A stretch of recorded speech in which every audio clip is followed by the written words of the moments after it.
नमस्कार दोस्तों, YouTube channel पे आप सभी का स्वागत है। मैं आज आपको लग्न कुंडली में विभिन्न विभिन्न स्थानों पे बुध की जानकारी दूंगा। और मैं कैमरे के पीछे से, क्योंकि मेरे को इसकी कैमरे की रोशनी है ना आंखों में चुभती है, तो बाद में मेरे को दिखना बंद हो जाता है, इसलिए मैं कैमरे के पीछे से आपसे चर्चा करूँगा। अब अपन ले लेते हैं, बुध लग्न में हो तो आदमी मनुष्य व्यक्ति दीर्घायु बनता है। लग्न में ये बुध है तो वो दीर्घायु बनाता है। उसके अलावा ये आस्तिक भी बनाता है, उसको भगवान के प्रति रुचि उसकी बनी रहती है। और उसके अलावा गणितज्ञ होता है, विनोदी होता है, मजाकिया स्वभाव वाला या विनोद करने वाला व्यक्ति होता है। उसके अलावा उदार चरित्र होता है उसका। और उसके अलावा विद्वान तो बनाता है, सप्तम भाव को देख रहा है, इसलिए स्त्री प्रिय भी होता है और मिष्टभाषी मधुर बोलने वाला है। और द्वितीय भाव का अपन उसके बाद द्वितीय भाव को ले लेते हैं। द्वितीय भाव का व्यक्ति, क्योंकि वाणी के लिए यहाँ पे वाणी का स्थान है, तो वो अच्छा वक्ता बनता है, सुंदर होता है तथा सुखी होता है और गुणवान होता है। और उसको मिष्टान का हमेशा बुद्ध खाद्य पदार्थों के में रुचि रखने वाला होता है, इसलिए वो मिष्टान भोजी होता है। और ये उसके अलावा उसको दलाल या वकील बनाता है। अच्छा वक्ता होता है तो वो वकील भी बन सकता है और दलाल भी बन सकता है, क्यों बोलने वाले व्यक्ति दलाली अच्छा करते हैं। उसके अलावा क्योंकि धन भाव ही है, दूसरा धन भाव तो ये वो मितव्ययी भी बनाता है, उसको कम खर्चे वाला बनाता है, मितव्ययी बनाता है और संग्रह करने वाला होता है। और उसके अलावा अपन तीसरे भाव का बुद्ध ले लेते हैं, तो तीसरे भाव में क्या होता है, वो कार्य में दक्ष होता है, परिश्रमी होता है और उसके अलावा लेखक होता है, सामुद्रिक शास्त्र का जानने वाला बन जाता है, संपादक या कवि बनता है उसमें। उसके अलावा ये विलासी, क्योंकि ज्यादा खाने वाला आदमी आलस्य और विलास उसमें भरा रहता है, तो वो विलासी होता है। अल्प भ्रातृवान, कम भाइयों वाला होता है हमारा, चंचल स्वभाव वाला होता है और साथ साथ व्यवसायी भी बनता है। यात्रा, क्योंकि ये तीसरा भाव नौ भाव को देखता है उसको, तो ये यात्रा का स्थान है, तो यात्राशील होता है हमारा, यात्रा करने वाला होता है और धर्मात्मा बनता है। इसके अलावा चतुर्थ भाव का अपन ले लेते हैं, तो ये क्या होता है, ये चतुर्थ भाव उसको ये पंडित बनाता है, साथ ही साथ भाग्यवान। और चतुर्भाव वाहन के लिए देखा जाए तो वाहन सुखी होता है और दानी होता है। इसके अलावा आलसी, ये गुण तो होते ही उसमें साथ कुछ अवगुण भी पाए जाते हैं, तो वो क्या होता है, आलसी होता है। और गीत को प्रिय करने वाला, गीत गाने वाला या गीत सुनने वाला होता है और उदार चरित्र वाला होता है और बंधु बांधवों से प्रेम करने वाला होता है। साथ साथ विद्वान बनता है, लेखक बनता है और नीतिज्ञ और नीतिवान बनाता है।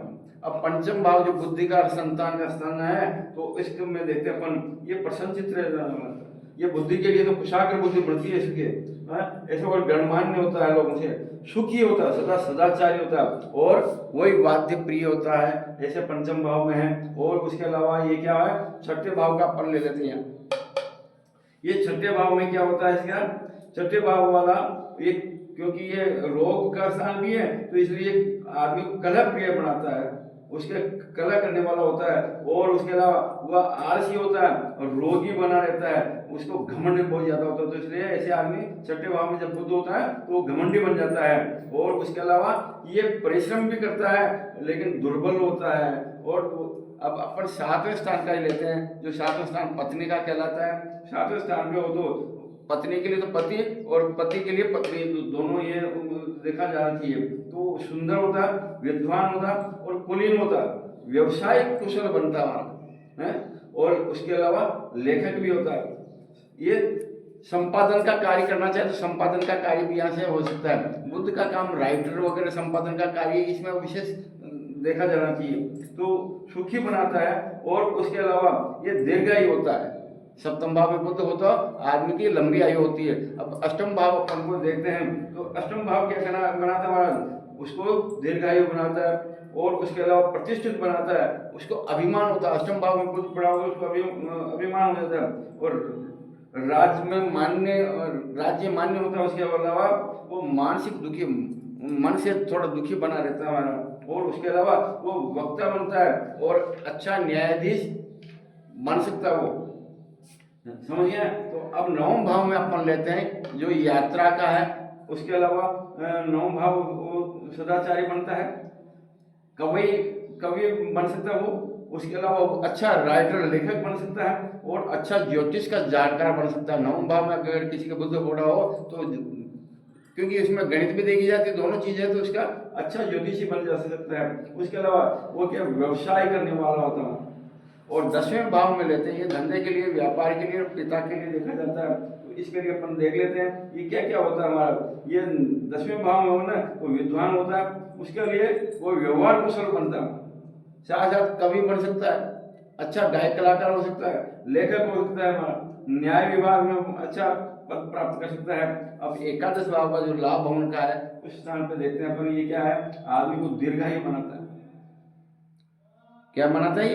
दीर्घायु बनाता है और योगी होता है, सदा सदाचारी बनता है महाराज, क्योंकि पंचम भाव को देख रहा है इसलिए सदाचारी भी होता है, साथ साथ धनवान बनाता है और प्रसिद्ध विद्वान बनता है और गायन प्रिय होता है, ये गायन करने वाला होता है। अब अपन द्वादश भाव का लेते हैं, तो द्वादश भाव में हो तो वो क्या करता है, आलसी होता है, कम बोलने वाला होता है, शास्त्रों को जानने वाला होता है, साथ ही साथ अच्छा वो लेखक बन सकता है, उसके अलावा उसको वेदों का ज्ञान भी होता है। ये सब चीजें अपन क्या होता है, ये द्वादश भाव में लेखक भी होता है। अधिकतर बुद्ध क्या लिखने के लिए सबसे माना है, ज्योतिष के लिए, गणित के लिए, इनके सब के लिए माना जाता है, इसलिए बुद्ध के बारे में। अच्छा, इसका इनको क्या हो गया, खाने पीने का बहुत शौक, तो बुद्ध के लिए खाद्य पदार्थों के लिए विशेष देखा जाता है। बोलिए गोपीनाथ भगवान की जय। आपसे निवेदन है कि इसको आप सब्सक्राइब करें, लाइक करें और उस अन्य को शेयर करें ताकि अन्य लोग भी इसकी जानकारी प्राप्त कर सकें। धन्यवाद साहब।